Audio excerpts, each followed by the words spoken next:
Hi guys, welcome to my daily vlog. For today's video, nandito tayo sa Juno. So, let's go! So, today's video, nandito tayo sa Juno. So, naglanda yung Aska dito sa Juno. So, nandito kami sa district, shopping district dito sa Juno. So, yung mga pasyanan na pwede lang namin puntahan na malapit. Kasi kagaya ko, may ano lang ako, 4 hours na break, pero ayoko lumayo, gumastos sa lahat-lahat, diba? So, ito yung mga time na yung mga crew lumalabas para mag-shopping, mamili ng mga bagay. Ano ba makita dito? Let's find out. Merong tindahan, mga trading goods. Ayan.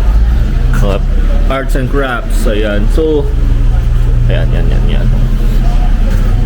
Ang Alaska is rich sa mga culture, dynamics. Siyempre, diba? Hindi naman sila part ng America na basta-basta, diba? Ayan, may mga beers, ganyan. So, it's gonna be the shopping district. Tapos yan, Kush, alam nyo na yan. Yung sa marijuana, stuff like that. Bilang tayo, tapos tingin tayo ng mga paninda. So, yan, iba-iba dito, mga districts. Ano na yan? Mga paninda na din yan. As, eto, meron dito. Ayan, mga tindahan din. Puro tindahan talaga siya, literal. Puro stuff to, ayan, polar bear. Ito mo husky, oh. Good to. Yan. Ganda, di ba? Astig, may bear. So talagang ano nila dito is bear. Ito yung mga ganito. Ayan, mga paninda nila. And dahil tayo sa Diamond District. Ayan. So mga paninda niya, mga diamond, Rolex, stuff like that. Ayun, no? So yun yung mga pinapuntahan din dito. Kasi minahan siya ng ginto.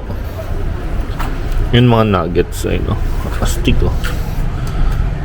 Mint coin. So kung nyari mahilig ka sa ganyan, yung Rolex, maaakit ka dito. Ganda. Doon yung banda. Kasi yan, Alaska Shirt Company. Ayan. Matindahan mga oversized na damit. Pwede rin dyan. Tapos yan, may mga paninda sila dito. Mga ayan, Alaska, Juno, na mga ano, mga oversized na damit. Mga 3XL. Tapos mga Alaska brand. Ayan. Mga Alaska product. Ayan. So all about Juno yan. Ganda lang, nakakatuwa. Siyempre, pansin ko lang din pag nasa Amerika, dapat malalaki sa sasakyan mo, diba? Pero dito, puro ganyan talaga. Big car sila. Kasi nga, puro bundok dito eh. Ayun, no? Actually, paulit-ulit na naman to. Mga tindahan lang din naman talaga ng mga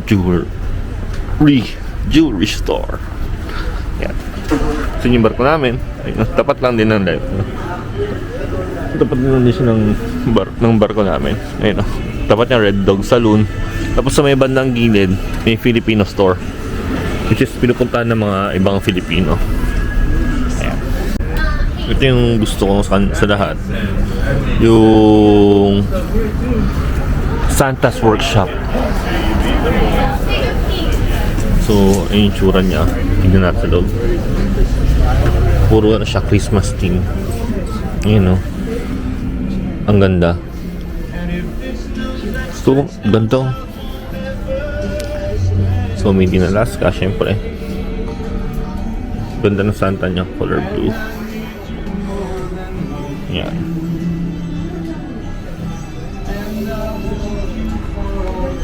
Ayan, mga paninda niya. Ito, nabibili mo sa Lazada lang yan eh. Snowballs. Ayun, snowball. Astig, oh. Snoopy, $102. Tutuwa asawa ko niyan. So hindi ako matutuwa sa presyo. Ayan, other snowballs. So ayan. Color blue si Santa dito. So ayan, Juno, Alaska. So may katabi pa kami barko doon. Pero pag diniretso mo to, same lang din naman yan. Mga jewelry store. Ayan, so pabalik na kami ng barko. Ayan. Pabalik na kami ng barko. On the way na. Pastig lang nakita ko, si Jose Rizal nakapunta na rin ng Alaska. Ayan, oh. May honor siya. Kasi mga Filipino in Juno by Dynamics downtown location. So may, I think Manila is thriving capital. Manila yan. So basahin na lang to. Ayan. So yung mga Filipino community dito. Kaya pag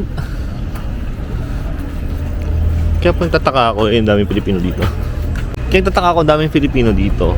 Meron pala siyang talagang community dito. Astig lang.